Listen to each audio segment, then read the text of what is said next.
আসসালামু আলাইকুম। আজকে আমি আপনাদের সাথে টমেটো সসের রেসিপিটি শেয়ার করে দেখাবো। টমেটো সস তৈরি করতে আমি নিয়েছি টমেটো, একটু লাল দেখে নেওয়ার চেষ্টা করবেন। আর নিয়েছি লবণ, গোঁড়ামরিচ, তেঁতুল, কর্নফ্লাওয়ার, চিনি ও ভিনেগার। আমি টমেটোটাকে ভালোভাবে পরিষ্কার করে কেটে নিয়েছি। এবার আমি একটি হাঁড়িতে এটাকে সেদ্ধ করে নেব।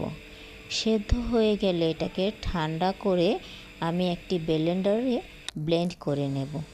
ব্লেন্ড হয়ে গেলে এবার আমি ছেঁকে নেব। ছেঁকে নেওয়ার পর এর থেকে যে পিউরিটিটা বের হবে সেটা একটা হাঁড়িতে নিয়ে আমি সমস্ত উপকরণ মিশিয়ে দেব। দেখুন আমি এক এক করে মিশিয়ে দিলাম। এই পিউরিটিটা দেখুন কত সুন্দর রং এসেছে। এবার এই পিউরিটিটাকে আমি 10 থেকে 12 মিনিট মিডিয়াম লো আঁচে জাল করে নেব। ভালোভাবে জাল করে নেওয়ার পর এর একটা ঘনত্ব তৈরি হবে।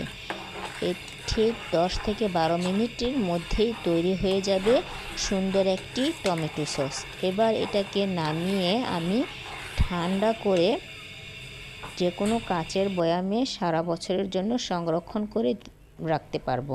দেখুন এর ঘনত্বটা আমি আপনাদেরকে একটু দেখিয়ে দিলাম। দোকান থেকে টমেটো সস না কিনে ঘরেই তৈরি করে নেবেন। এভাবে দারুণ স্বাদের টমেটো সস।